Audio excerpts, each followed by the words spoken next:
Hello, welcome to acid reactions. So we're going to go through a number of acid reactions and just look at what they are, what you're given on your information sheet to help you, and just what you need to write for them. And so there's a whole lot of different types of acid reactions. Chemists class them as different things, and the first one is a neutralization reaction. And that's when you have an acid reacting with what's called a base. And a base is usually a oxide or hydroxide, and you get salt plus water as the product. For example, here we have hydrochloric acid, HCl, reacting with sodium hydroxide to produce a solution that's got sodium chloride in it, and water, which just makes this solution more dilute. And some more common acid reactions, most of which don't actually have a specific name other than the neutralization one, is acids with metals produce a salt plus hydrogen, and that hydrogen is as hydrogen gas. And we get acid with metal carbonates, and for example, this is hydrochloric acid reacting with sodium carbonate, and in this case you get salt plus water plus carbon dioxide, and that carbon dioxide is given off as a gas, and so you should see evidence for that. We have acids with a metal oxide, and so that's any metal with an oxide, and that will give you salt plus water. And by this salt we're meaning a ionic compound. It's just a generic term used to label ionic compounds. So in this case the salt is copper to chloride. And then we have acid and metal hydroxides, which is effectively an acid-base reaction, which gives you salt plus water. On your information sheet, these are the ones that you're given. You can see that they've combined the base, the hydroxide and metal oxide. So if you forget what a base is, this is a good little reminder. Produces salt plus water, acid and hydrogen carbonate. Why they haven't included carbonates by themselves, I don't know, but you also get salt plus water and a carbon dioxide.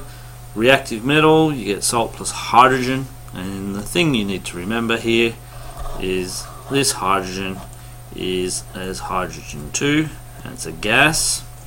And when we do a prac, you'll test that with a pop test, and here acid with a carbonate, you're going to get carbon dioxide also as a gas, and we can test for that as well using what's called the lime water test.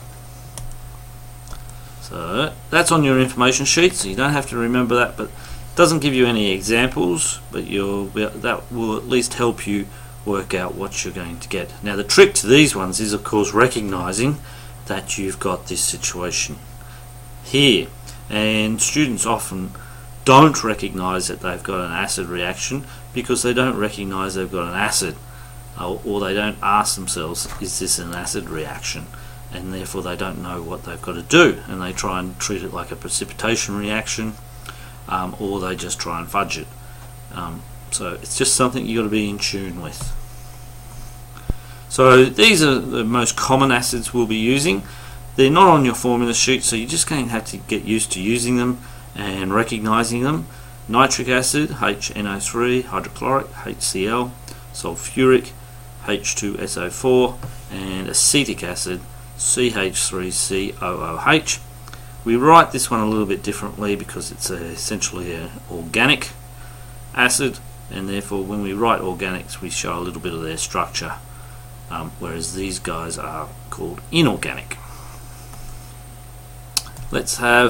So here we'll just quickly go through a couple of examples which aren't on your information sheet. Just recognizing in this case the acid's hydrochloric, the oxide is metal oxide, so it's magnesium oxide, salt, there's your salt, and there's your water. And so you can also see that it's very important that you get the correct formulas, and that you're able to write the correct formulas and able to balance the equation. Now often you're not told what this salt is, but if you recognize it's water, you can put the water there. You've got the two things that combine together. And you ask yourself, well, where does the water come from? The water comes from this hydrogen and oxygen, so that leaves these guys to form the salt, remembering that's the positive and that's the negative, and that's where you get your magnesium chloride from, and that's how you work out what the salt's going to be. So a couple more examples: acid and hydroxide.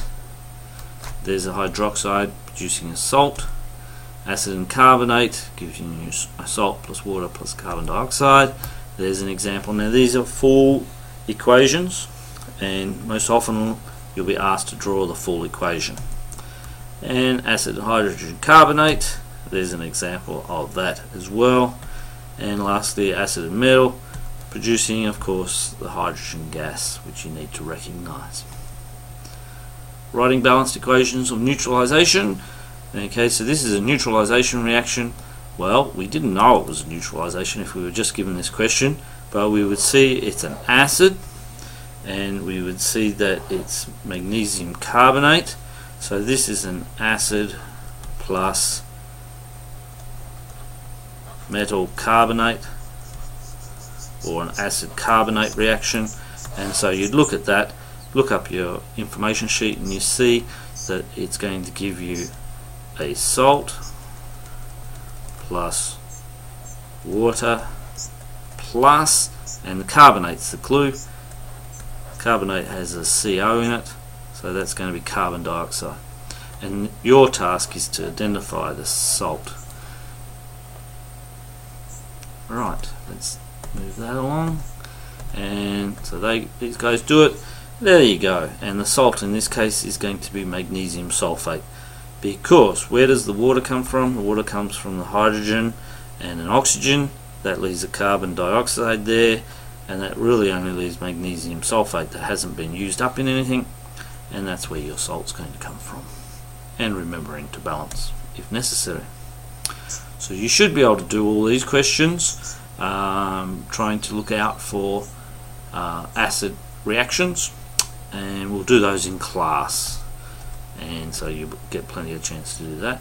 And then I'll give you a talk about lab safety, because we're going to do a prac with acids, so we just have to be in tune with what we have to do with acids and how to look after them, and then we'll do a prac, and all this will hopefully be reinforced with that experiments. And in the next one we'll look at combustion reactions. See ya.